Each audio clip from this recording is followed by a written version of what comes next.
Gentlemen, we are getting to our first ever mailbag segment for people who are tuning in right now and watching this, saying, what is this that you speak You of? got mail. Well, we're going to try and do this. You have to keep an eye out for our Twitter handle. We're going to try and do this.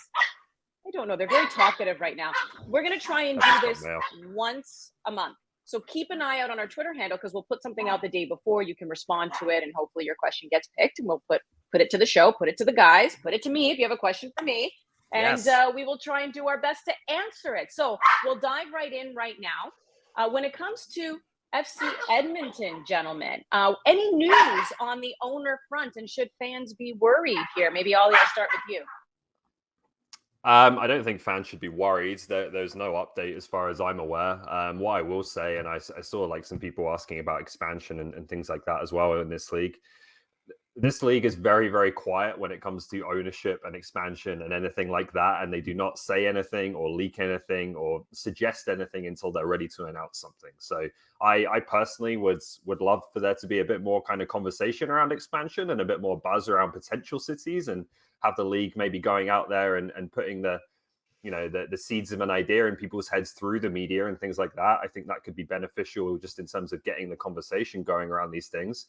But that's obviously not up to me. And so the league's approach is to keep it very, very quiet and under wraps until they have something to announce, right? So obviously, I'm sure they're continuing to work on it. Obviously, we still need a new commissioner for this league as well. But no real update that I can provide at the minute on Edmonton. That's what I was gonna say. Is I think that a new commissioner in place is kind of the next major piece. They're the ones that these questions are directed to. They're the ones that are kind of take forward the league in terms of the ownership, the expansion, the state of different clubs and franchises. So the commissioner is the domino that I want to see fall first. Again, I've been reassured that everything's moved forward. And there's a solution in place with FC Edmonton. We're just kind of waiting for that to all come to light. Yeah, and I guess we're also just, to your point, waiting for the big announcement of who the new commissioner is going to be, and then you'll start to see a lot of things happening. But it just goes to show the fans there, they want to know. They love their team. I mean, this is a team that's been around a very long time. Of course. And they want to make sure that the Eddies are taken care of. Question 2, gentlemen. Ollie, I'll begin with you on this one. This one, they want to know who do you think will be the next team to go in another direction and change up the coach and maybe the staff. Well, let's just start with the coach, right? Because typically the staff will change if a new coach moves, right? But like, who do you think there's a team that could be making and I believe the go in the other direction, is that not a reference to our boy Jimmy Brennan? Anyway, maybe. Ollie. Who do I want to fire today? Like, thanks for this. I really love making coaching changes. I think probably you can look at some of the teams that aren't in the playoff picture and put 2 and 2 together yourself. I'm not sure that I'm convinced that there's one who I think is like, dead in the water and gone at the end of the season. I think when you look at the teams that are outside the playoffs, obviously Alan Koch has had an unbelievably difficult job, and I think most people have a lot of admiration for what he's done in those circumstances and would like to see him take the team with a proper budget and ownership and everything like that. Martin Nash has had 1 year and a lot of adversity, injury problems to deal with at York United. I think he probably deserves more of a leash. And we know what Stephen Hart means to Halifax in that city in terms of how he's going to build not just the team on the pitch, but that club and the role he plays there. So everyone else is still in with a chance of making the playoffs right now. I don't know. I wouldn't be surprised if there's none this offseason, to be honest with you. But even if you do make the playoffs, oftentimes clubs can decide to go in another direction. So making the playoffs is no guarantee that you keep your job. I think that if there will be a coaching change, it would be the decision of the manager.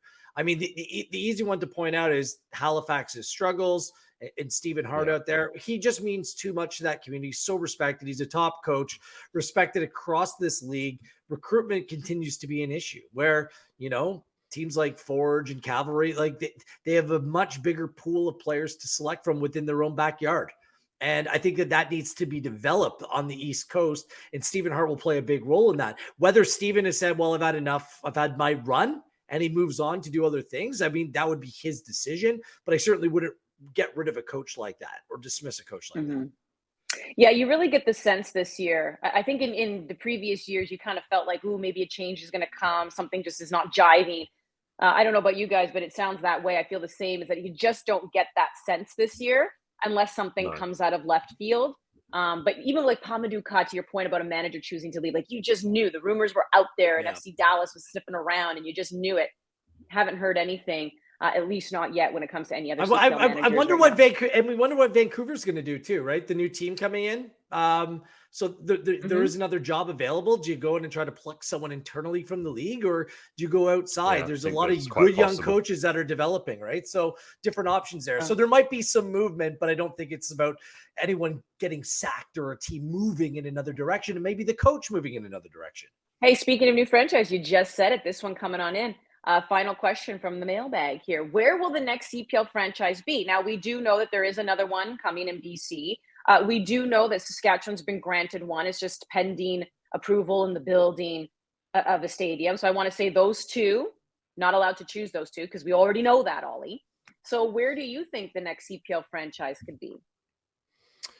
Well, it's got to be Quebec sooner or later, right? But the issue that continues to be present there, I think, is the stadium and the willingness of someone to come in and pay or invest what's required to make that happen. That is always what David Klanaken said when he was the commissioner. You know, I remember him saying at the final last year, if there's someone who's willing to come in and be the owner for this thing and put themselves behind this thing and build a stadium that's up to what the CPL is looking for anywhere in Quebec, then sign me up, right? But it just hasn't happened yet. But that's one where when you look at, you know, the level of talent that's coming out of Quebec now, without us even having a team in Quebec to take advantage of that, has been absolutely ridiculous. Like it's such a rich province in terms of soccer talent. I think there's still more we're missing there because of the lack of a team outside of CF Montreal. So that has to be the priority. Obviously, like you said, Vancouver's in next year. I think they have their name, their colors, and that should be pretty close to us really seeing what that club's about.